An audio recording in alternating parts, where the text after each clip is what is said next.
This is Sonic Ventures, a podcast celebrating the concept album format with Robert Goebel and Joël Tibbetts. Sonic Ventures is an evolving series of discussions that explore concept albums from a variety of artists and genres. Our intent here is to have celebratory conversations of our personal experiences with selected works and the issues and themes surrounding concept albums. Sometimes, we will be treading familiar waters concerning music interpretation and creation. Other times, we will venture into different places of thought, emotion, and expression. We invite you to join us on our sonic venture. Rob here, and welcome to Episode 5 of Sonic Ventures, featuring John Coltrane's album, A Love Supreme. The conversation between Joël and I that we've captured here was recorded February 4th, 2022, and it represents the very first time we were able to sit down together at the table and discuss John Coltrane and this amazing album, A Love Supreme. When we sit down and do these podcasts, there is no script, there's no outline. It's just spontaneous, raw conversation based on our experiences with listening to the music over whatever time period it's been that we've decided to take on that album. Now, of course, we've got history with a lot of albums, so there's listens in our past that are part of our impression of the album, but we really both dedicate a considerable amount of personal time to really inhabit and live with the music. And you can tell from not only just what we've said in this podcast, but just how we said it. We were excited.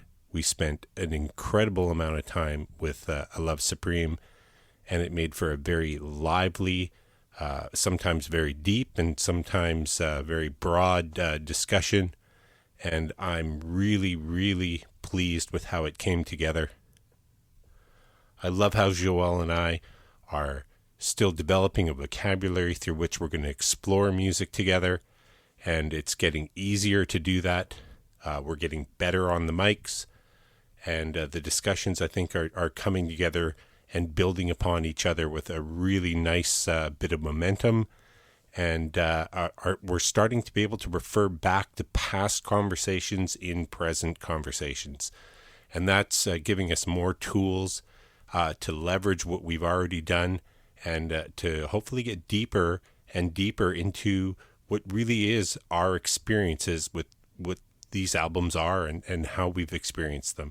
So we hope you enjoy the conversation. I won't spoil it, but I think you'll like it. As I said, it's probably our most animated conversation to boot, and one that I think we both walked away from feeling fantastic. So I hope you do too, and I hope it gives you as much inspiration to go back and listen to music as it does for us.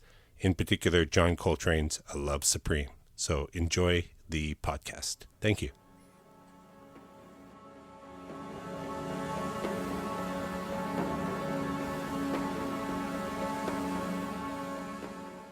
Here we are beginning the podcast.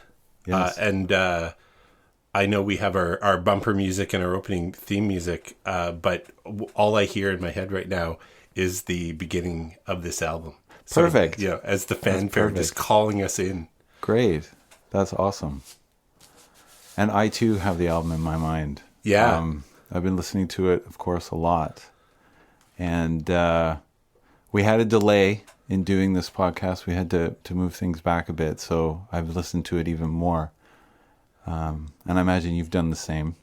Yeah, like you, probably. I've been living with this album, not just on heavy rotation, but in very, very heavy rotation. So, it's just over 30 minutes. Yeah, like barely over 30 minutes. And every car ride I'm on that's an hour is 2 listens, and every car ride is going there and coming back. So that's 4 listens. Yeah. And I've had to do lots of road trips to Whistler and different things where I've had sort of 2-hour trip times or 2.5-hour trip times. So you start adding those up and I must have spun this thing maybe 50 times, maybe 60 times in the past. Could be more. It's hard to, as I reconstruct my sort of timeline, I definitely listen to this a lot. Then that brings me to our very common first question is, was any of those spins your first listen? Yes. Okay. Yes. I'm sure first listen by recollection. Right. This is one of those pieces of music that unless you've had it introduced to you specifically as, hey, you're about to listen to X, right? In a context where then you're paying attention, it's one of those pieces of music that you probably heard. Yeah. One of the movements, one of the suites, that you probably heard at some point, maybe even more than once if you've had any kind of jazz background or a jazz station on, or it's been there. So it was my first acknowledged sit down, play the album all the way through. Yeah. But probably not the first time I heard this album. Right. But just I have no specific recollection of it.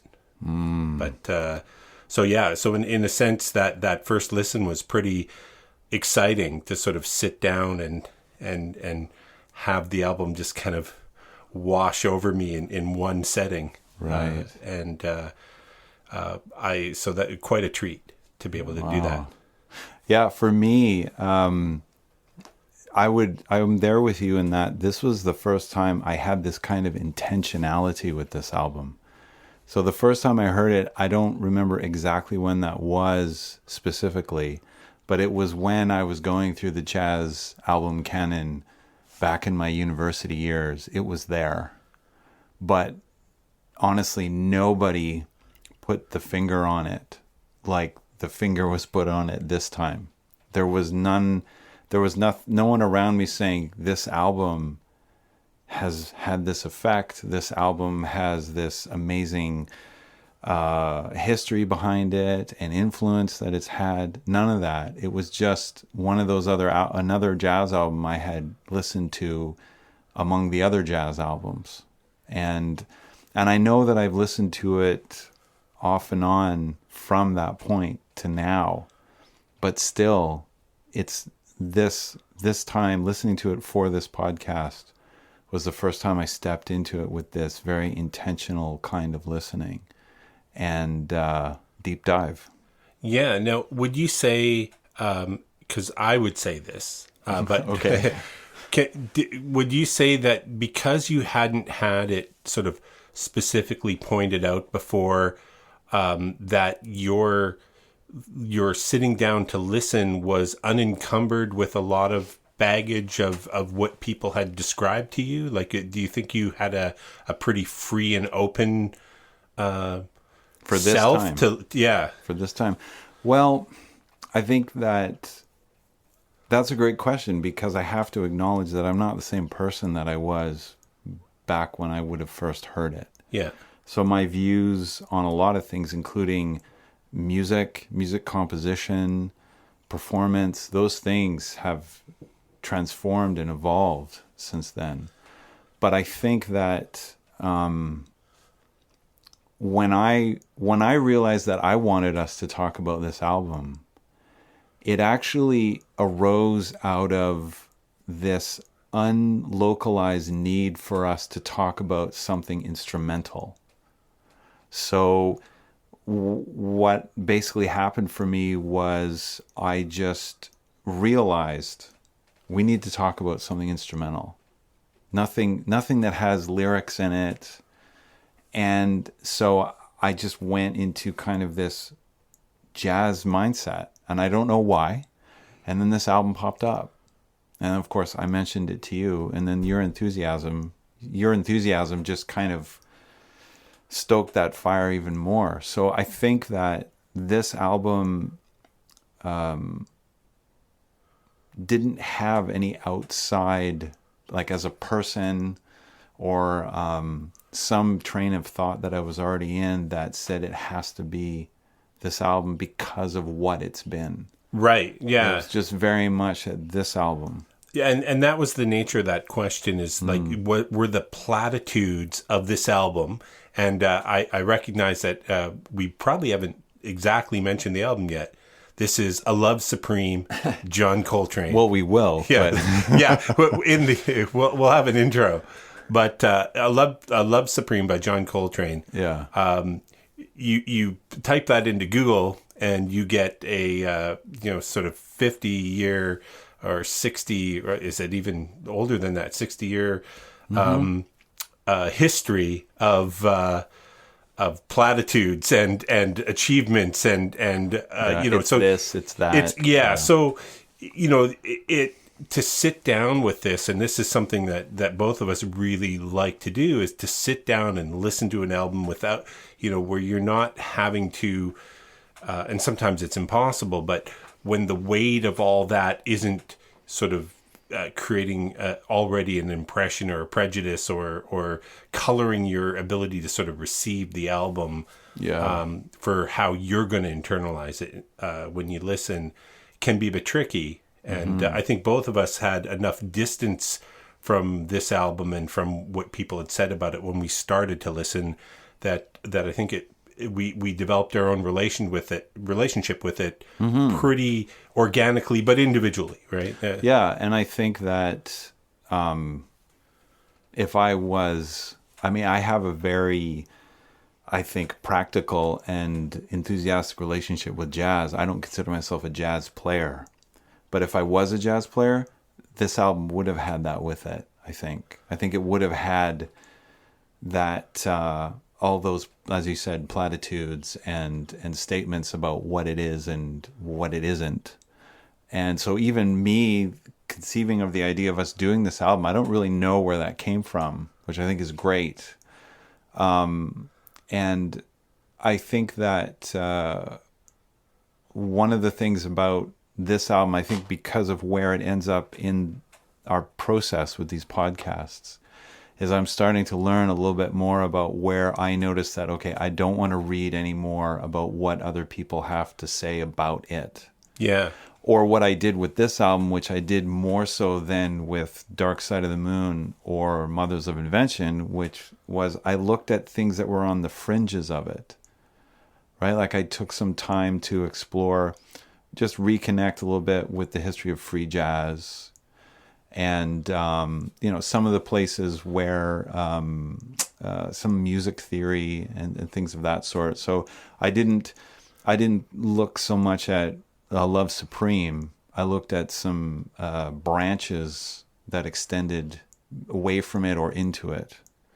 But really, it was very much about how whenever I would start to read about Love Supreme, I just wanted to listen to it. Yeah. I did, and it's not to dismiss what anyone has to say about it. It was just that I think part of what's happened for me by listening to this album is I've discovered an enthusiasm for it I didn't know I had before, and I just want it. I just want more of it. Yeah, that's awesome. That's really awesome. Like you, I had a very similar process. Is that I started from I'll call it the intellectual fringe. In the sense, like right away, it was like, okay, I need to brush up a little bit on my understanding of modal jazz and modal playing and how bebop led to that, and how that led to sort of free jazz and avant-garde, and then at the same, and so I looked at some technical things in my own music education and my own playing, and started to work my way towards it. But all the while, like you, listening.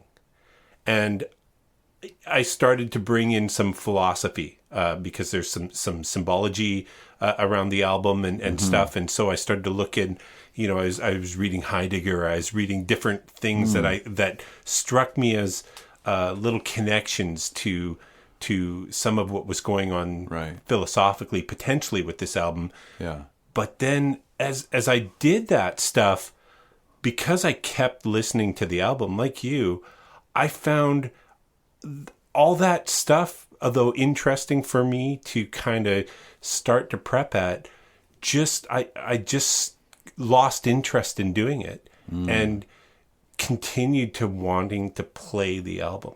And so that's why I think this was an amazing experience for me to spend this much time playing this album in its entirety, through and through, in several different listening scenarios, from lying in bed to being in the car to to sitting at my home stereo and having it, sometimes headphones, sometimes not headphones.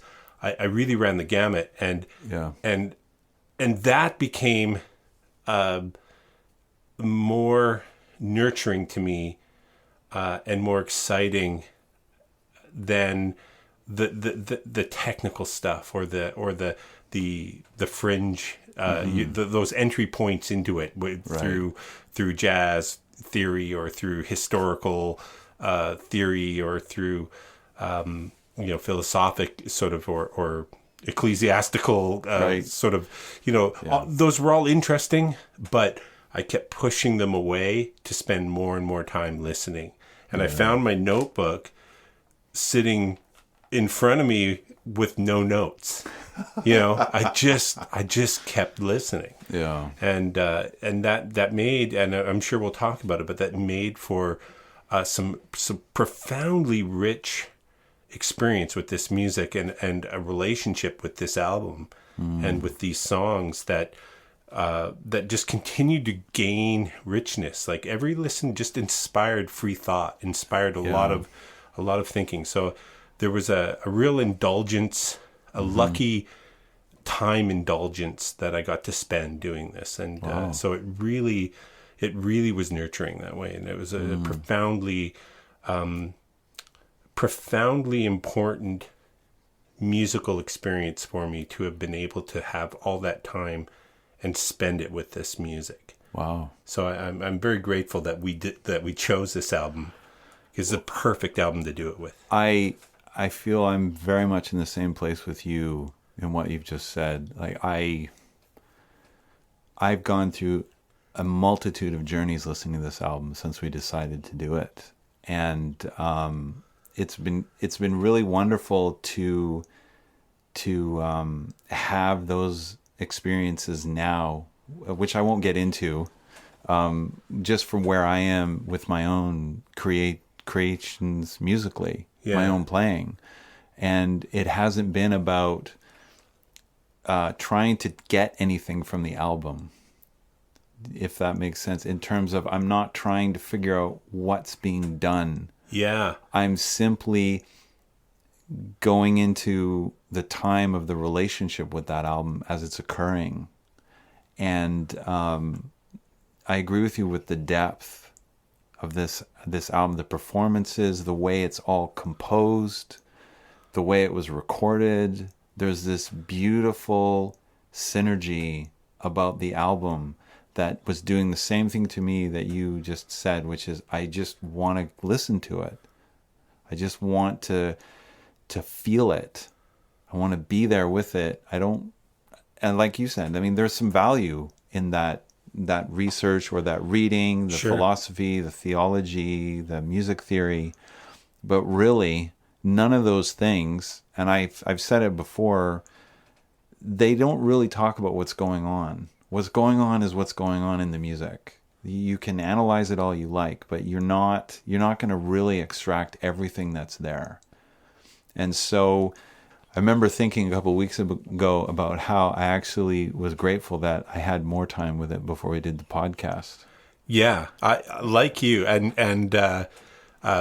we did. We're trying to keep these as a monthly discussion. And we're on schedule for the most part. So anyone that's listening, we're committed to that schedule.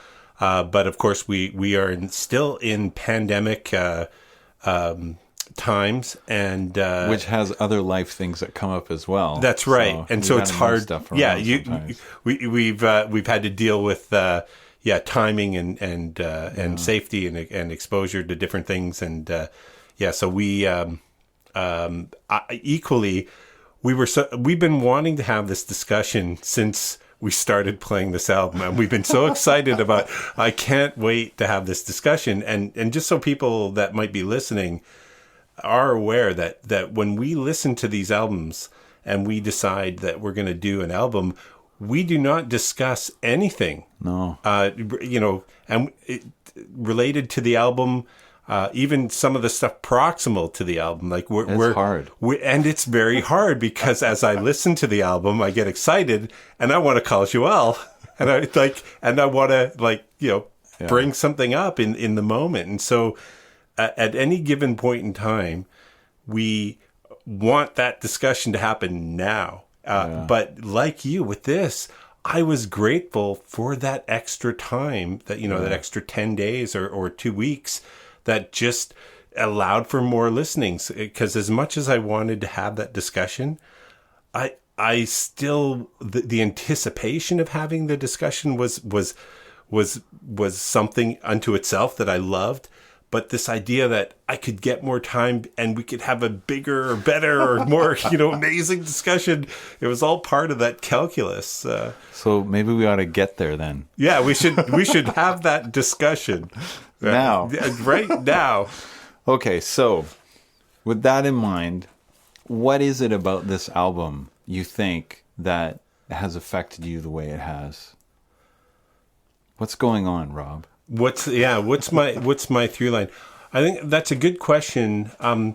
The first thing I want to acknowledge about this album, though, is it's the fact that it's a concept album. That's why we're talking about it here, and it's a concept album, very much in the way Zappa's album was a concept album by decree, by the author's intent and explicit intent to. I'm trying to do something here. And so, in terms of the criteria, if somebody is trying to decide what qualifies as a concept album, that's one of the criteria that gets ticked for me with this album is that it was by John Coltrane's own intent and mission to do an album like this that had an intent and a broad meaning behind it and was meant to be consumed as a thing, and I like that. I like that engagement of big ideas, or they don't have to be big ideas, but as a thing, as a work of art or as a work of music unto itself with something behind it that I want you to listen to. I like that communal engagement with the author. It takes a lot to state an intent behind something you've created and put it out there as a thing with an intent. Right. And so the nature of that immediately connects me to Coltrane because he said, I'm doing this. Here's my naked intent on this. And you're meeting me as a listener in this moment, this intimate moment of my intention and your listening. And that's a fascinating little nexus point of coming together of the artist and the listener. And so I really appreciate that for one of the reasons why concept albums interest me so much is that there is that engagement with the artist or the author of the piece. And so right away it just made me feel that I was closer to someone, closer to something that was important to someone that someone wanted me to hear or understand through his art. Right. And that's a sacred process in many ways. Without that being word a pun, is setting some tone here. But that process itself, it does for me touch on why art is and music is so important to me in my life, and because it ties into my philosophical sense of what creativity is and why we're here on this planet in terms of, you know, who our brains and our bodies. The creativity is something that is one of the fundamental bedrocks of my sense of what it means to be. Yeah. And so I can touch that and taste that anytime I listen to something like a concept album or an intentional piece of art that's given to me like that. And then specifically this album, because this album addresses those themes as well in and of itself. So it's the process of that communal, that coming together, that communion. Again, sort of an interesting word to use. The process of communion there, which is also the subject of the piece in some ways, you know, or the theme of the piece. So we've got this amplitude of this exploration of being that is happening by just the method and the intent all coming together. So that's one of the things that really excited me about this album and was part of what shaped the many different rivers and trips I took as I listened. Right. So, so lots happening. Yes. I like I had said earlier on, the feeling to do an instrumental album, that for us to talk about an instrumental album as a concept album, and it being this one was intriguing to me because the moment I started listening to it, there was a number of things that came up for me. And the first one is what I think you were talking about, was that something very strong is coming through this album. And that's what I wanted to hear. Mm-hmm. Even though it would kind of morph and move, there's something along with the intentionality of this album that comes through consistently through the album. And the fact that it's an instrumental album and there are no lyrics except for in the first movement or the first track where there's the chanting, "A Love Supreme." Yeah. It's all instrumental. And so I was curious to ask you about that. Yeah. So with what you've just said Sure. about that connection. Yeah. What about this album being instrumental along with its intention? What's happening for you with this album in that regard? Yeah, so this is, I'll try not to lose the plot as I describe it here. Okay. I'll bring together a few different thoughts that I think answer that question. So knowing the fact that it's an instrumental album, right away kind of frees us from some of the limitations or the specificity of language and words. Yes. Now, of course, in lyrics and in language, there's always a poetry that transcends or is trying to transcend those limitations that words can impose on things like derived meaning. Right. But when you're dealing with sound, or you're dealing with music, or you're dealing with color, often we talk about music in colors. Mm-hmm. You're dealing with emotional expressions that are unencumbered by words in the moment. Yeah. That allow you to experience something outside of the gestalt of your own consciousness that's based on language, right? Mm-hmm. So it becomes a feeling experience simultaneously to the fact that you're processing it with words in your head, like your own algorithms of how you process experiences in the world. You'll be sorting them using language, maybe, but it's so the fact that it's instrumental opens that up to me, And the key to understanding it as yes, it's instrumental, but it's not, right? In the sense that, especially as Coltrane leaves lots of little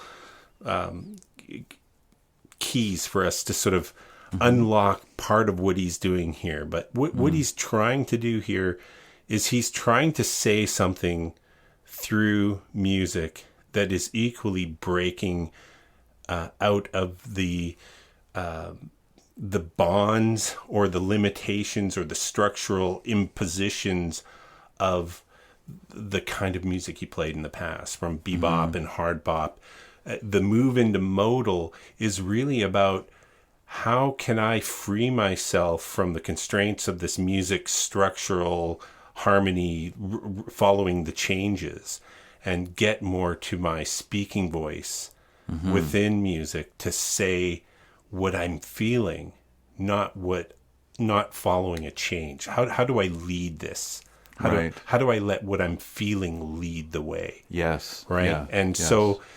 so what I hear, and part of the repetition of that opening motif of a love supreme, and then Coltrane's overdubbed repetition of that, is to really reinforce that, yeah, I'm playing the sax, but I'm speaking. These are words. This is what I'm feeling. I'm really speaking my feelings. I'm playing my feelings here, and there's an idea behind them. There's words behind them, and I don't have the words for these. I'm limited by my words. Yes, but I'm not limited by my ability to play freely. And so the move away from bop and hard bop and the limitations as he moves into modal and free and avant-garde was really a pursuit to liberate his ability to speak through music. Well, and it's interesting you put it that way, and I'm in agreement with what you've said. And I think that what I kept coming back to with this album was a way I like to think about music composition, which is ecology. So you can have a performer in a jazz situation where there's a structure, and then you have your solo, right? You have your melody, you have your theme, you have your harmonic structure, and then you have your moment where you get to solo and you get to speak in that context. Right. And from my experience of being a composer, being a musician, and then studying music of many different cultures and composers and performers, there's something very, very important about how you view what you're doing and where it's happening. So the thing about this album that really got the hook in me, one of the things that got the hook in me, was that Coltrane intent involved everything. It wasn't just about, when I get to this solo, I'm going to personify this. Right. He had to have the whole band with him on this. The Jimmy Garrison, McCoy Tyner, and Elvin Jones, he gave them his vulnerability in the creation of this album. And what's amazing about the album for me is what you were talking about trying to genuinely express where he is, but that he needs to address everything about what's going to happen. But then, and this comes the ecology part, he also is giving those other musicians the same kind of license with what his intent is, because they are improvising. There's structure and there's improvisation. And so it's not like it's just Coltrane doing that moment. The whole band is in there with it. Right. And that understanding, obviously, I think it partially comes from them playing so much together. Like they have to have that relationship, because he tried to have, I can't remember the other two horn players come in to fill it out a bit. Yeah, there was Archie Shep. Yeah, Shep. And another drummer, Davis, I think, was yes, in. but there was a second horn player. I can't remember right now. Okay. But anyways, they, in the end, their recordings didn't actually end up being on the final cut. Right.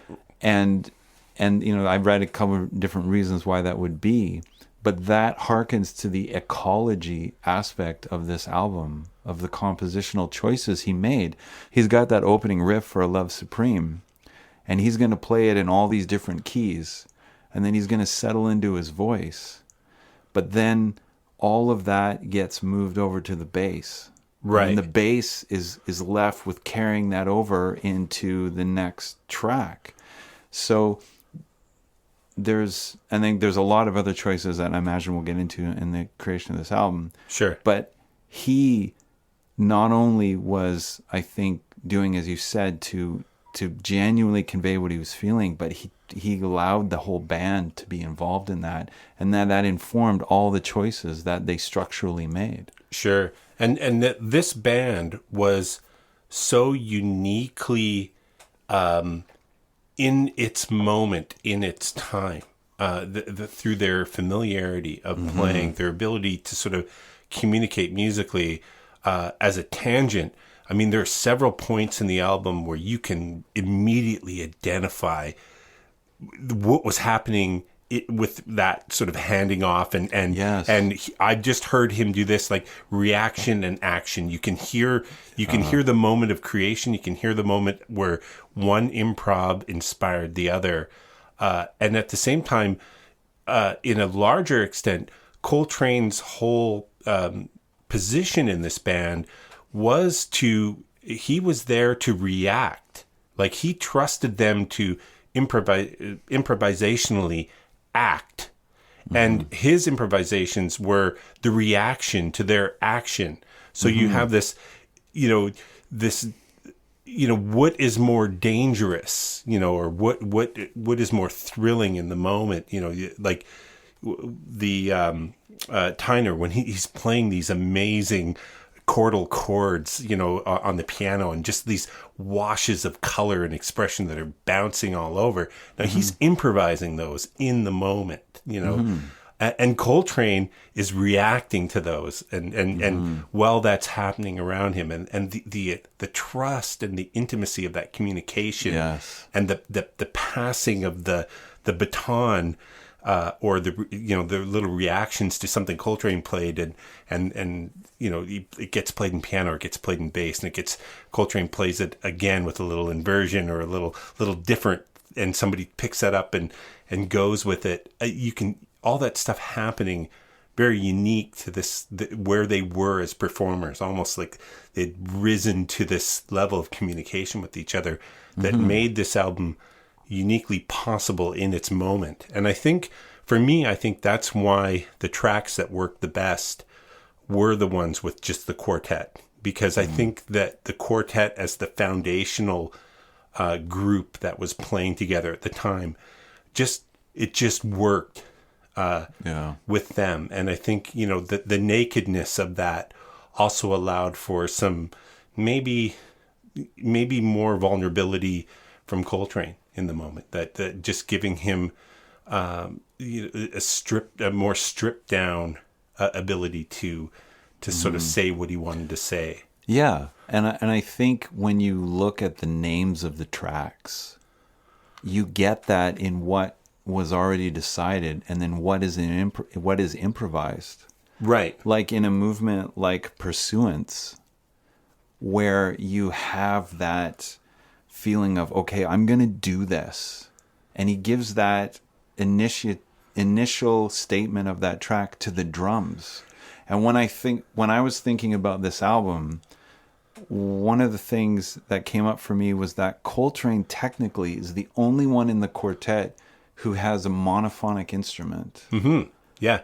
He's the only one who's got, apart from doing some amazing extended techniques where you can actually do two pitches on the sax. Exactly. There's a couple areas which are, especially just as a music listener, when you listen to those areas when he's just he's crying out in those moments where he's But even so, yeah, he has three other instruments with him creating the harmonies that have harmonic and even polyphonic capacities. And so it comes back to that idea of the ecology. Yeah. Right? So the drums start off in Pursuance is the third track. Okay. And it sets up to me, how I viewed it is that, well, the drums is actually a collection of instruments. It's not an instrument, right? The key of a drummer is to sound like it's an instrument, but it's actually a collection of instruments. So for me, I view the drums as being a chordal thing. And so the drums start off by creating the pursuance, right? He gives that to the drummer. The drummer's going to set that pace. But then by the end of the track, the drums break it down, but then the bass picks it up. But what has happened from the beginning of the track to when the drums come to the end is there's all this energy and this push and this force of I'm going to do it, I'm going to do it. But at the end, it's this very deep, quiet, even contemplative bass line that ends the track of Pursuance. It's not like it's a go and go. There's a lot of shades and colors in that decision. That's a very profound compositional choice. That's not a choice that comes from the templates of this is how you play a song. Right. It doesn't come from this is how a jazz standard goes. This comes from what you started talking about, which is the intent of the album. I want the bass to take it out, and even conveying what that mood is, and then leaving it to Garrison to do it. Right. Well, for me, one of the keys to understanding the four, and we can call them movements for lack of, or four songs, right? I'd call them movements. Yeah. Perfect. Is that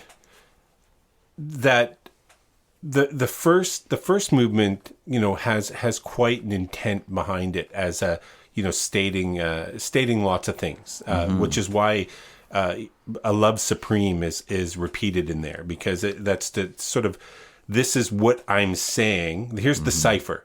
You heard the motif for 5 minutes, and now, just in case you didn't get it, here's the thing. It's actually this, and that radical moment. When I first heard that, it's interesting because different people also have different opinions about what that is. I mean, on one hand, I heard some guy said, "Wow, they must have been high," with the, and yeah, possibly. I mean, first, it wasn't all of them saying it was Coltrane, and he actually overdubbed himself saying it. So this wasn't just like, hey, this would be cool. This was something it was really important to him to actually do and say and overdub on top. So yeah, okay, but they still might have been high when he thought of it. But there's an earnestness there that you get from that opening track, where if you take it at its face value, earnest intention, to me that opens up the sort of key to the the whole piece is that I am speaking here, and in the beginning I'm acknowledging everything. I'm in the acknowledgement of the theme, of what this is, the devotional element to this, and the sacred element, the seeking, yes. And then the two middle pieces to me are him doing. The theme has been sort of put on the table in the first movement. Yeah. In the second movement, the resolution isn't resolving; it's the resolve of, the resolve to do something, yes. And the pursuance following from that, the doing of it. And what was he doing? Well, he's there playing jazz like that quartet does. Like, part of what for me, what Coltrane was saying here, I'm celebrating God. I'm celebrating my life as meaning through music, as I've understood I've been redeemed through God to do this. and I'm blessed to be able to make meaning and perform for people and play jazz and make music. And for me the second two movements are the band doing just that. So the first movement is sort of setting that up with intention, and then they're just doing it. Those two pieces to me are where they were at as a quartet, at doing that kind of jazz in that kind of moment. So just the virtue of playing the music was itself a sacred thing of meaning to them. Yeah. So the meaning of those two pieces are just in the doing for me, in the jazz playing. So when Coltrane is walking away from the mic, and they're passing off between them, that's them in their pure form playing the music that they play, the way they played it. It's interesting you put it that way, because I also felt that like Resolution has this beautiful giddiness about it. Mm-hmm. It's very celebratory. Yeah, right? But as it goes on, that one and Pursuance, I think that, yes, like you said, it's about them doing those things. But I think that there's also a kind of, there's two perspectives happening in it for me. There's the one where, yes, I'm doing it. And then there's the thing of me watching me doing it. So like I was talking about in Pursuance, when the bass takes over at the end, it recharacterizes this idea of I'm going to do it. Yeah. So that it's kind of like those two tracks are not only the doing, but also the complexity of the doing. It's like, it's almost like there's some foreshadowing. Right. So I'm going to do it, but I also know that that's not going to be enough. Yeah. The doing part is not just going out there and pushing hard and using all that I can to insist that this will happen. It also means I'm not going to get through it just like that. And that's when that bass comes in. Right. And actually goes in a totally different, like, harmonic and even motivic direction with a very different mood. And then it leads into song. Yeah, it's very striking, right? It's and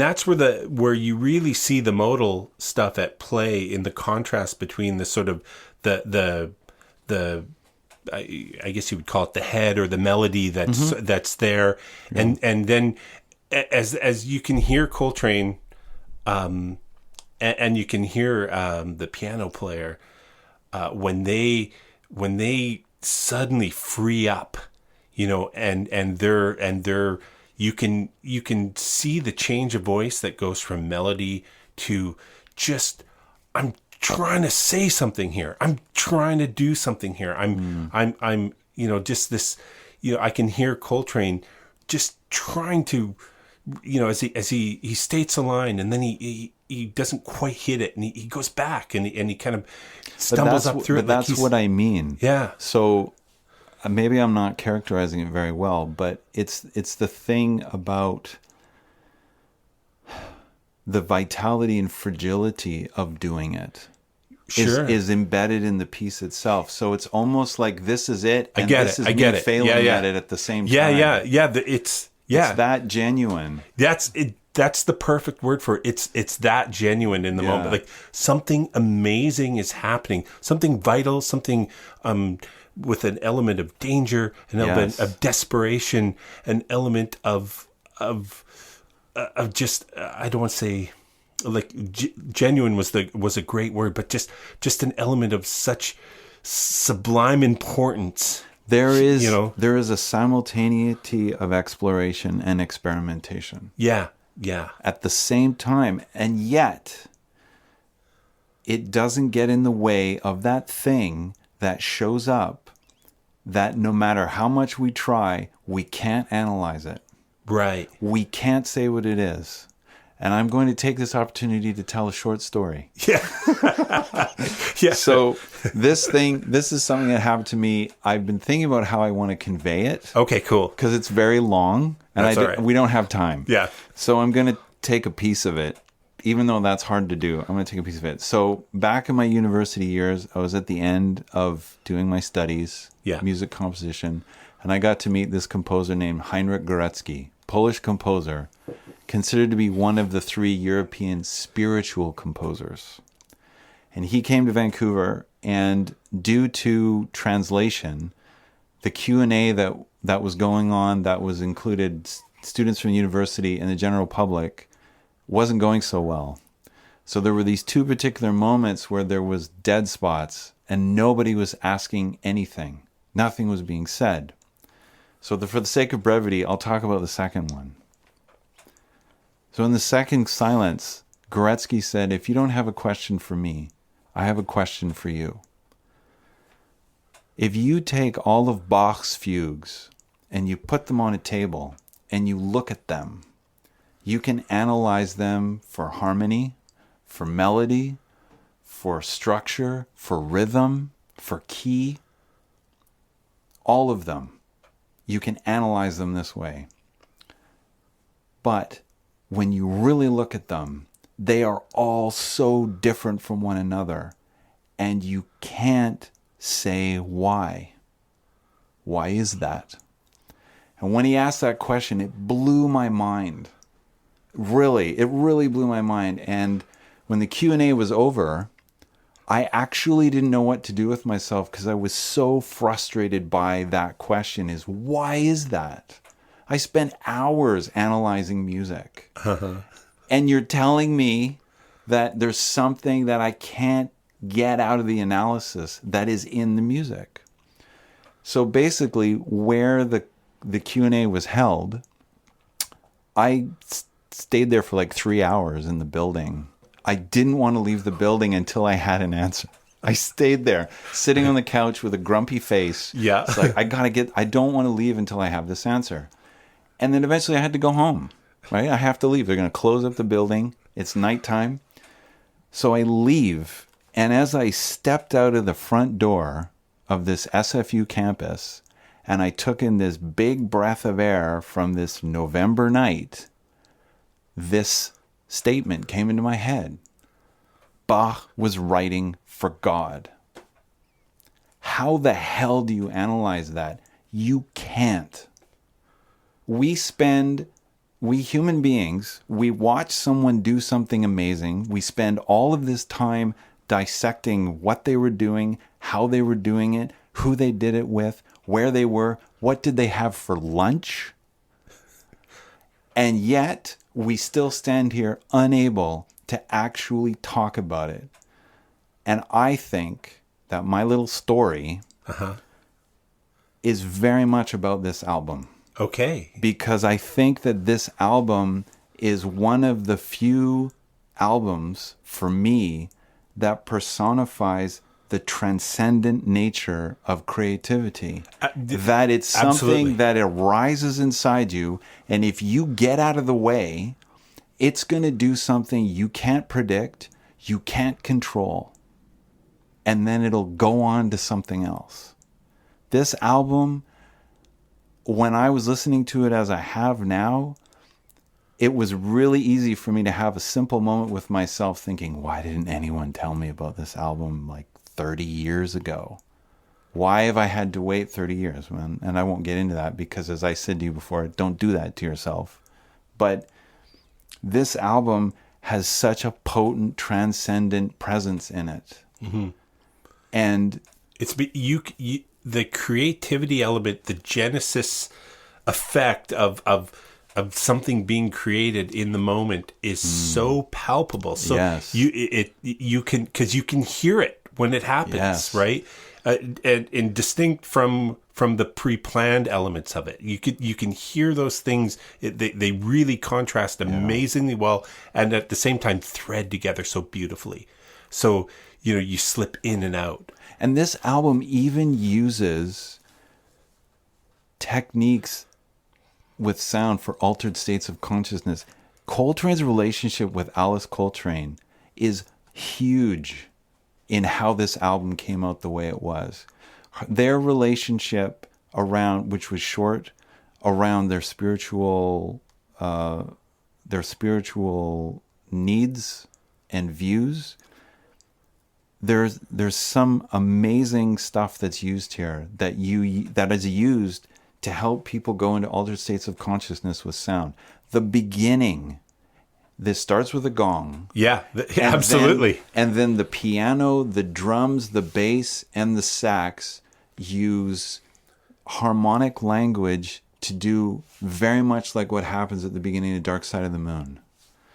We're gonna drop you into the mesmerism. You're gonna go into this state, and then you take off. Even the way it ends, the psalm. The psalm is this long gestured hymn, this long gestured chant, the same kind of timbral qualities and moods that's in the very beginning of the first movement.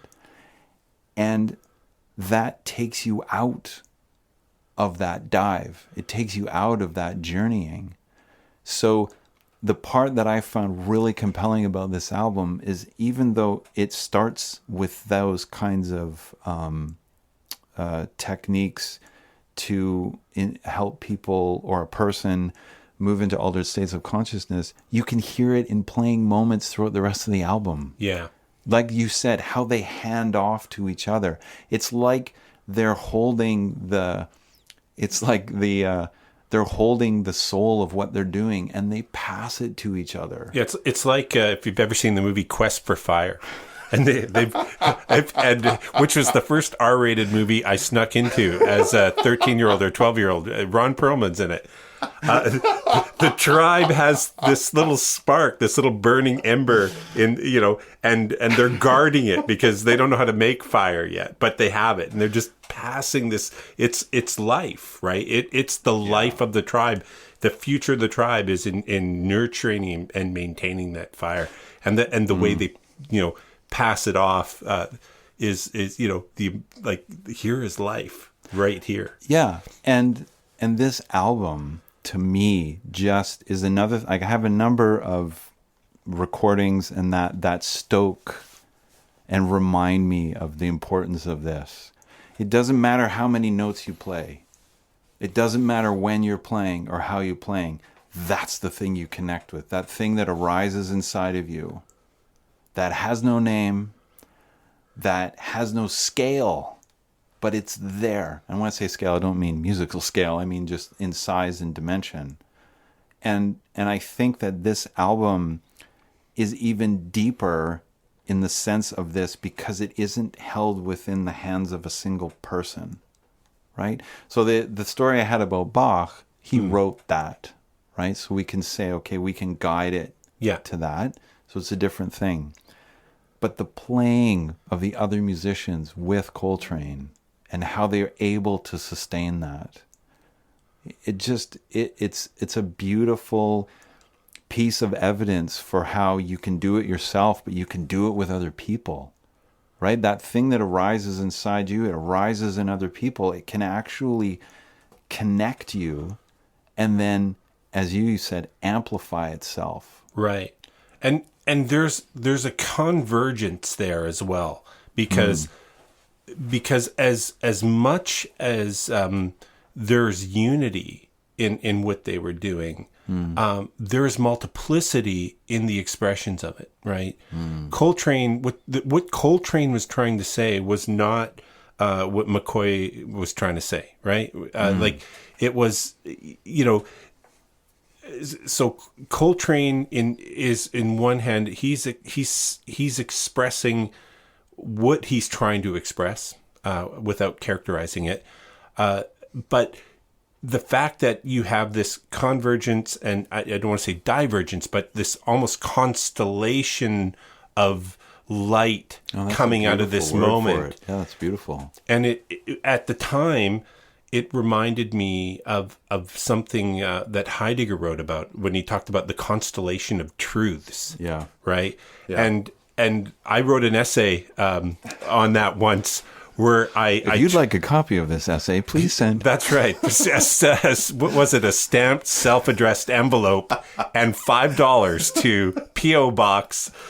In my essay, I actually drew the constellation of truth that Heidegger was describing, just as different orbitals around a way to organize chaos around different orbitals. Yeah. And the diagram that I drew ended up looking very similar to this diagram that we both have seen as part of the paratext in the archives of this album, which is Coltrane's own sort of trying to find his key and his meaning through music and through diagramming and plotting out trajectories from keys and notes and things. And once you do that, you get these sort of constellation type or mandala type symbols. Yes. All these sort of common cultural expressions of similar idea, coming from different places, but all different trajectories outward from it as well. Trajectories in to sort of a communal point, but then at the same time, these multiple tangents from the center leading out. So I think that's a beautiful way that you described it. Just having all that happening between those musicians in those moments, you can see you can visualize it. Like you can visualize that same symbol that I would have drawn. You can sort of visualize that orally as the band does it. You can see those movements of form and so depending upon how you listen, and again, through repeated listens, we've done probably both several innumerable journey. I think I've listened to the album over 50 times. Yeah, so we're at least. Yeah. At least. I can hum my whole way through it without it playing. Yeah. For sure. But I would also add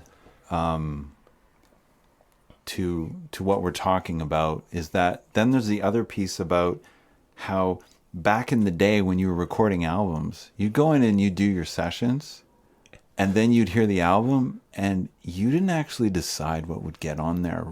A lot of the time, it was decided by the label. The label or the producer. Or the producer. Yeah. So on top of Coltrane's intent and them pulling it off, is that other element sustained it. Right.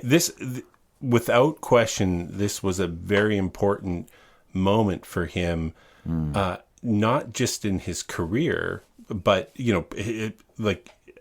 or not just personally, but also in his career. It was a point of acknowledgement and a point of resolve and pursuance and song. This embodied where he was at, and the victory of this was he was able to do it and capture it and say those things he was trying to say that he continued to try and say going from this point. Right. This isn't a I've said what I need to say moment in time. This was I'm going to try to say what I want to say going forward. I'm going to try to speak with intention of saying something, of expressing something. And in this sense, some of the stuff he was trying to specifically express is he's told us. This is his taking control of the medium and the message at the same time. And like you say, getting the victory of it. That's an interesting way you put it, because now I have to go through that, because I will agree with you that there's a victory. You could call it a victory. I just don't think I would place it solely in his lap, which maybe I have to put more cards on the table. So I think that I think that for me, I guess I can't say that this is what I think Coltrane was actually trying to do, but it goes back to what I said about this being an album of evidence for the transcendent capacity of creativity. You don't have control. Right. You can have influence. You can make choices. Okay, so I'll explain it this way. And you can have intentionality. Yes, but I'll explain it this way. The thing that arises inside you has none of the things that we ascribe it, because it's for you to discern what it is. Okay. So the thing that, and if we're in agreement, let me know. I just thought maybe there was a sidestep there, so that I think we are in agreement, but I want to hear you express this because as we do this, we're looking for words. This is a conversation. We're learning about ourselves and each other. So for me, I'll put it in my lap. Is that for me, the early part of my life with creating was that it's up to me. It's my responsibility. And that anything that I'm drawing from is coming from outside of me. So what I think is happening with this album,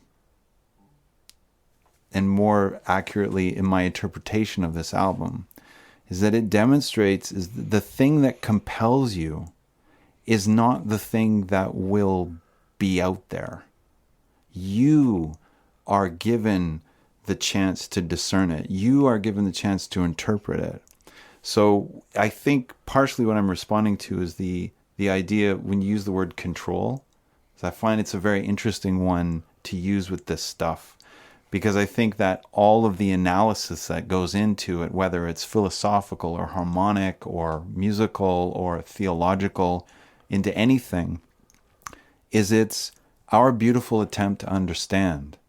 But I think the primary understanding is you don't need to understand. Allow it to be visceral. Allow it to happen. Mm-hmm. Right? Just as we both said, is we wanted to listen to the album. Right. We didn't want to spend that much time with the analysis, but it was cool. It was interesting. I got something out of it. But those things don't actually tell me how to tap into it. Sure. And I think I fully agree with that, and I'm on the same page with that. I also don't, when I say control the medium and the message on this, I don't think that this album says what Coltrane may have wanted it to say, and I don't think it says what people have decided it says. All right. You know, I think this album is a moment in time where Coltrane's intention to say something and to pursue something was attempted. Yeah. And that from this point going forward, we saw Coltrane as a performer, as a musician, still searching, still trying to say the thing that he was trying to say to make the meaning of everything he had been and was as a musician. I just see, for me, he's one of these guys that looking for meaning through his creativity and not finding it. You know, like to graph out this. By the way, Rob is holding up a picture of the very pictogram that Coltrane created to create structure with music. Right. This is like his cipher key to try to make to unlock all the meanings and passages and ways for him to understand music. You know, he was that guy looking for meaning in what he did and looking to try and celebrate and meaning in his life, in what it was going to mean to live, and what it was going to mean to live creatively, and how he was going to do that through devotional acknowledgement. But still, you can see that for me, it's just about the struggle to recreate or define meaning for self through through creativity. And I don't think Coltrane ever got to the comfort level of understanding that the creativity itself was this sort of self-evidently the point that like I think that through his medium of creativity, through music, he was looking to define the why for himself all the time. Why do I do this? Why am I? You know. Well, and I think that that's a valid thing to say, because I think partially that the meanings that we cultivate, we create, we utilize, they have multiple purposes. And certainly I think one of them is for ourselves, to reflect on ourselves. Sure. In that seeking. I think that the interesting thing for me about an area of music like jazz is that even with its structure of the catalog, the songs and the music, and that there's this element of improvisation that's always there. Mm-hmm.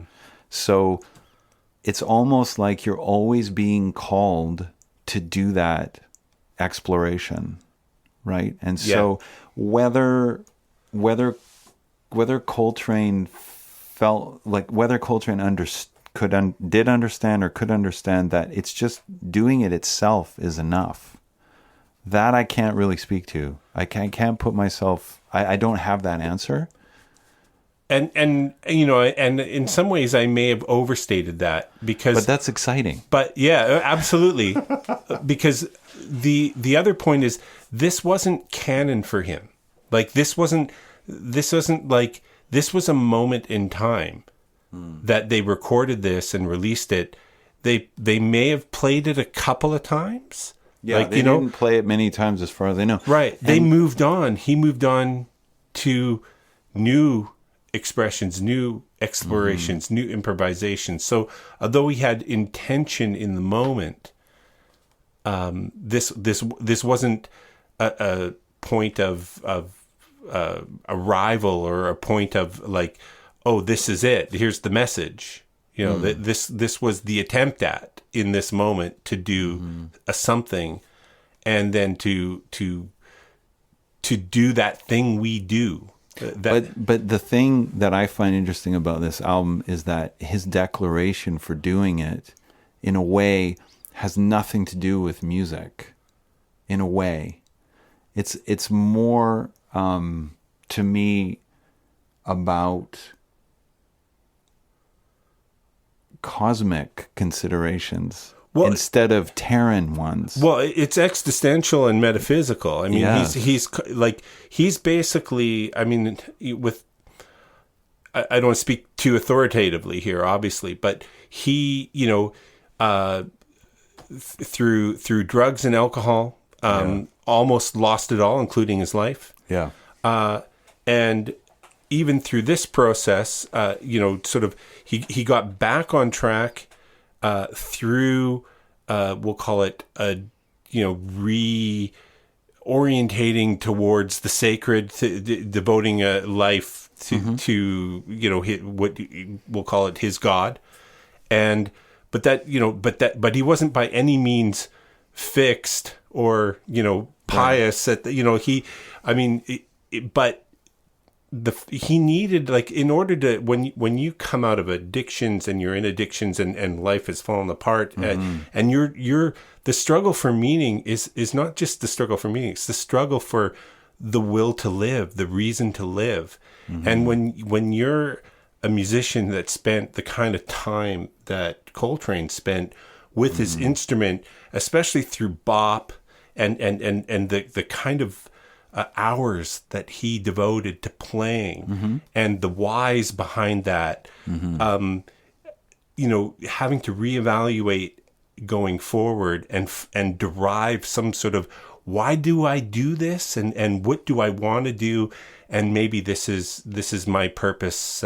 God's allowed me this, or I'm going to devote myself in towards this orientation and find my ability to be sanctioned by God through this devotion to continue to make music that people, and ergo derive some sort of meaning from what's going to remain of my existence. And it was not, he was not, well and sober through, he continued to struggle with his addictions and, which was exactly that exactly points, I think, to what I was trying to explain about how the pieces show spin on pursuance, spin on resolution. It's not so direct and straightforward. Yeah, and you can hear the struggle. Yes, and that's why, for me, from the modal theory side of things, I just loved how human and how real and how plaintive that freedom allowed him in the tracks. To be able to say things messily. Well, yeah, and in that first movement, he says that theme in every key. Yeah. So you're already messing up so much of what's considered to be the structure of how you're supposed to do it. So that's why I think, for me, I come back to that, what I called the cosmic, right? Because he even speaks about this as being an interfaith acknowledgement. Right. He acknowledges other musicians. So the question of a love supreme, is it well, actually, maybe I can put it this way. Is it a question of what is love supreme? Is it the love of self? Is it the love of a divine being or of everything? Where do you place that love? How do you even personify love? So just like we are having in this conversation, the excitement of talking about this album, I feel the same kind of excitement I imagine maybe was there in the studio with them to, let's just talk about it, let's do it, but stay with the feeling of what we're doing. Yeah. Right? So whenever you proposed us doing a podcast together, that's what I was listening to. Yeah. I wasn't thinking about, oh yeah, we could talk about this, we could talk about that. I wasn't thinking about, we'll have this many listeners in these places in the world and we'll start a business. I wasn't thinking about that. I was overcome with luminous joy. Yeah. I think I said this in the first episode we did. I actually had trouble breathing. That is the shit to me. Yeah. So I fully admit that that's a piece of me that I really resonate with this album is, as I put it before, is that the thing that arises inside you it can go anywhere. It's love in that it has all these different aspects. It's spherical, it spins, it doesn't let you rest on any angles. You can find it everywhere. So when it appears inside you, what do? Yeah. So when I think about my own issues with addiction, which are not the kinds that I've read about that Coltrane had, there are other things. They're the things that are largely allowed in our society, like sugar, for example, right? Or like caffeine. Here's a full disclosure by Joël Tibbets. I have been caffeine-free for over a year now. Well done. And here I am sitting at the table with somebody who actually works in the field related to caffeine. Yeah. And I'm okay. It's just essentially if Pablo Escobar was your neighbor and you spend a lot of nights over at his house, playing cards. So what I'm trying to get at in a very, very personal way is to say that I tried to cut caffeine many times in my life. But every time I was trying, I was thinking about it. Caffeine was eventually going to be there again. And I remember having a couple moments where, I don't even want to think about a world without caffeine. I don't want to think about a world without black tea. Right? But the reason why I was able to move beyond having caffeine in my life was because of the other work I did in my life. Right. It doesn't sit in a vacuum. So coming back to Coltrane, I think that this album, we've talked about it in a few ways, that there's a lot of elements around Coltrane.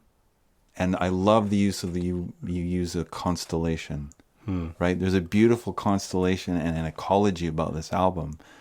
But I think that, as I mentioned as well before, Alice Coltrane, I think there was other things going on in his life that also informed this album that come back to the love factor. I agree with you. When you're dealing with addictions, when you're dealing with meaning in your life, it's of great value to deepen yourself into things that have meaning for you, that are enriching. And it's almost like they create a feedback loop into that beautiful, passionate or spirit that arises in us to create. It's like there's a feedback loop that goes back into it and then charges it up. But I think that with this album, I think that Coltrane's what was fueling what was going on for Coltrane was love. Yeah, and that doesn't have a jurisdiction on anything. Sure. Yeah, and I totally am on the same page again with that. There's the fact that it's called A Love Supreme. There's an ambiguity to that. What do you mean? Yeah, what exactly is a love supreme? On one hand, it sounds like a ad copy from a rejected 50s or early 60s product. You know, like I can see it in an episode of Mad Men where someone's talking about a love supreme. It's like what is this? A Love Supreme, a new cereal from yes. It's got that weird, odd ring to it. But again, take it at its earnestness and with the creative ambiguity. So much. You talked about the sort of interfaith element to this, and it starts off with a call to prayer. I mean, and like you say, the Eastern gong, and this literally a call to prayer that you would hear in many different Muslim countries. You know, like it, and Coltrane was careful to not deny the Christianity element to this, but not to make it exclusive as well. He was careful to keep that open. But a lot of people, there's a lot of weight and dogma behind the fact that they wanted to define this as a Christian God album of with a very definitive religious message and God specific behind it, and it's so much more than that. It can be that, but it can be so much more. And that's why I think I like to come back to that shared understanding of that thing arising in you. Yeah. And I could go into a whole lot of stuff about that, but the question is, some people have that question: what does love mean? Yeah. And my answer to that is you derive the meaning through loving. So just the love is the point. Love. Well, is the. And why does it have to have meaning? Because what we do very quickly, I think we have a propensity to turn meaning into actions. Right. To create some kind of end. To say this is what it is and it's done. And I think that the other beautiful part about this album is that it does acknowledge the infinite component to what the concept is. Yeah. And even the nature of playing music. Yeah. The thing about playing music is playing music. Yeah. Why would you want it to be defined in any other way? And why would you want that to end in your lifetime? Yeah, exactly. I've played the best music I can ever play in my life. I'm done. I don't buy that. The last thing you would want, and the last thing Coltrane should want to have done, is to be able to say, here is what I've done. Here's exactly what it means, all in a nice, neat box. And I'm, ta-da! Yeah. Now I'm going to go fishing. You know, like this, it has to live beyond this, right? Like, and that's why I brought in those ideas like exploration and experimentation. Yeah. Like, I think that's a spirit element of this album is the exploring. You know, the moment the resolution track opens, it's like that to me. It's like just these doors open, and I'm gonna go look. I'm gonna go see. I'm gonna go try this. What happens if I do that here? What happens if I do that here in this place? So there's also a very freeing aspect to this album when I listen to it. And I have a very particular question for you about this album that I wanted to ask at the end of our discussion. Sure. We've both listened to this album a lot of times. Yeah, yeah. And there is something about the very end of this album. It's a very picky, little nerdy thing that I want to ask. Is Jimmy Garrison bowing that double bass at the end for you? Yeah, no. Because there's this multi-tracking that goes on at the end. Yeah, there's a couple things that are happening. First, can I just say my one desire with this album, just one. My one desire is I would love. I know that I'm assuming that the bass was mic'd with sort of a room mic, and that it doesn't have a very specific single track origin that's just the bass that you can bump up. But maybe, but I don't think so. I want to hear the bass a little louder. Okay, so why are you whispering? But yeah. But what? Okay, so why do you want that? For a couple of reasons. Several reasons. When I listen to the album, I like to follow different instruments as part of how I actively listen to things. Yep. I also like to follow the mind of different musicians. Yeah. So I become, or I embody, or I'm a witness to that bass player playing, and what's being played. Then I try to take whatever that trip was with that person, you know, and it's the one instrument on here that is hard to hear. And try listening to it on the SkyTrain. Well, and driving, and you know, like I've got my headphones on, and I had I got these new Bluetooth headphones as a technical thing, and you know, if you want to hear them, or they've gotten a loose in your ear, and you want to push your hands in so you hear the bass, and of course. Every time you touch them, I'm pausing it and turning it off. I'm very frustrating. So, you know, having wired cans really helps if you got headphones on these things. But yeah, it's the I think just from a technical thing, my understanding is that there's two basses happening at the end. Yeah, that's what I thought too. And bowing is definitely happening. Just like there's timpanis and cymbals. and regular drumming happening. So there's drums overdubs, there's bass overdubs there, and then poor old Shep comes in with his that closing note. No, it's Coltrane.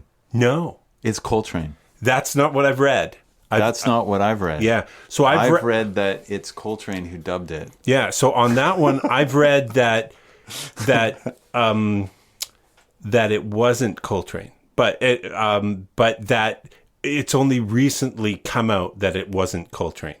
Huh. That even Shep didn't realize that was him until it was brought up, and then it was like, well, maybe if there is someone who's listening to this, yeah, maybe you'd like to shoot us an email. Yeah, confirm or disapprove of what where we are with this. But yeah, but you would say that bass is bowed. Yeah, definitely. Yeah. I can hear the bowing on it, but I do hunger for just a little bit more. I'd like to hear that bass a little more. I do love the dynamic range that is available in this album, and you do. Some of the criticisms, there are people that love this album. There are people that hate this album. Yeah, I know. And they go right for the criticisms of, the levels are all over the place. He's on mic, he's off mic. There's lots of complaints that way. And I don't have a complaint about the bass, but I would love a little bit more bass. I really I don't mind having to work hard to hear it. And that does give, there's something about the meditative element of it. Like when I'm listening in bed, in the middle of the day, I go into a dark room, put the headphones on and listen. You get into that sort of meditative state where you get taken right down, and that bass is in there. And then there's this shot of the sax comes in, boom, and jars you out of that moment. So there's something, intentional or happenstance with the way it's mixed that I think really feeds that ability to kind of trance out with it. And the bass is definitely a part of that. But I'm as a musician, I'm interested in what he's doing on the bass. I agree with you. It would be wonderful to hear more of that. Yeah. I know that Giant Steps was remastered last year, and it's really good. Yeah. I don't know if there's any. I didn't come across a newer remastering of A Love Supreme right off the top of my head, but. Anyways, going back to the bass, going to that last bit. Yeah, I find that where there is the overdubbing. Yeah, and wanting to have a larger ensemble bring it out right into. It makes me think about actually when I read about that Coltrane wanted something that was, for lack of a better word, larger. In sound and fuller. It actually made me think about Hendrix and how just before Hendrix died, he was talking about writing for other instruments. And when back in the day, because we have to say that at least once every episode, back in the day, when I heard that, I actually felt a little sad. Yeah. Because I would love to have heard what he was going to do. And there was lots of talk, right, about different things that Hendrix was going to. But with this album, I thought about how that desire of Coltrane's is a compositional one. Yeah, it's the one. I agree. It's like when we talked about Zappa. Yeah, it's that thing where you have a vision and you want to make it happen, and so you find ways to make it happen. But the when I say the compositional aspect of it, it's that this is the intent or feeling that's arising in me, and that's where it's going to come from. It's not that, it's a quartet, so it has to stay a quartet. Right. I think the closing of the psalm is meant to be reverential. Yeah, right. I think so too. And so when you hear those overdubs and you hear that, even that sax, which again, some people hate that, the fact they got this one note sax coming in at the end, that I just see that as just a coming together to close off the psalm in a very dignified finale, that is also sort of give some reverence to the sacredness of what he played right there, and that finality that you get at the end of a certain type of sermon, a certain somberness to sort of, and you get that repetition of the opening figure in acknowledgement of that, as it, and slightly different, and also not as upfront. It's a little bit back and a little bit more ethereal, a little bit softer in the way it's played, and it just gives such a gentle, warm close. And it does say, this is the end, right? Yeah, but that, as I had mentioned earlier, that is a very important key of using sound to take altered states of consciousness trips. Yeah. Is that one of the key components is you need to transition from where you are to where you're going to go, and you don't know where that is. And then you need to transition out of having gone there and come back here. Yeah. So it's grounding. That's the word. Yeah. That's the word. And that's why I love how that bass is in there, because I think that's what it does, is it adds that grounding. Right.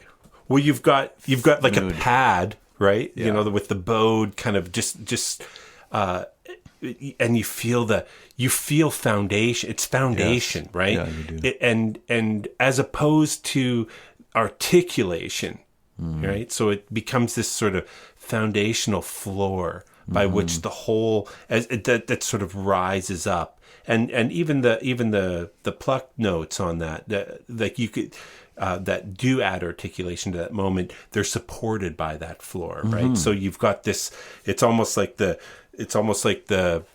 whether it's coming out of the depths of the unconsciousness back into consciousness, like a rising floor on a stage or something, like you can feel that sort of return to ground or return to zero. And the whole band's on that same page. Even though you mentioned those high notes that Coltrane's playing, there's a weight to that whole movement that the whole band, the whole group is involved in. Yeah.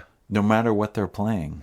And they come together in the perfect balance to bring that up and bring us back, or bring us back home.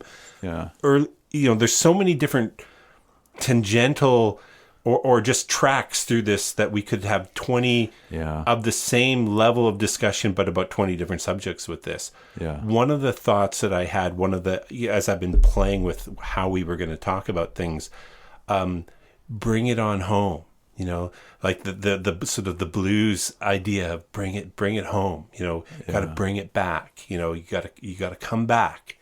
And that was the psalm for me. The psalm was the psalm itself, and then we got to bring it back, bring it on home. Yeah. And that is a very common compassionate consideration of a person's awareness. And that's the other thing about this album, is I actually felt like there was a consideration for me being taken on that journey. Right? It's not like anything's going to be hidden from me, but you're taken in this vessel, if you will, and there's a liftoff, and you go and you come back, and you don't want to crash land, right? Right. You want to land, and you want to disembark, yes. Right? So I felt that there's that feeling, that those ideas that Coltrane mentions on the back of the album about it, other faiths, but also other musicians. That speaks to me also, that he's the whole group is just aware of more than themselves. Right. And like you talked about the process of these sessions over, I think, 2 days, maybe. Yeah, well, I think it was barely 2 days. Yeah. And that there were sessions that involved more musicians versus just the quartet. And, you don't get this even though a lot of this was recorded first, right?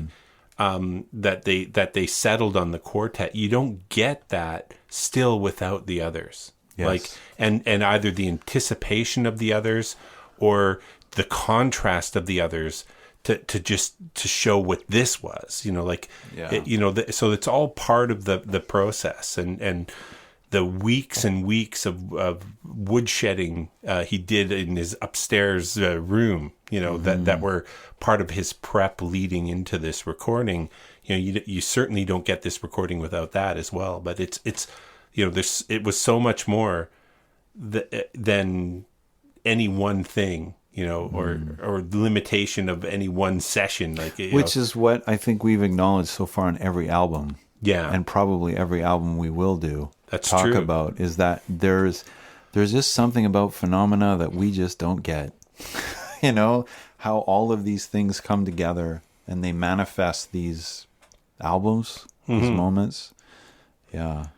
That it's I so thoroughly enjoyed listening to this album and the contemplative journeys, both anticipating the discussion, but just within the music itself, that like I will continue to listen to this album.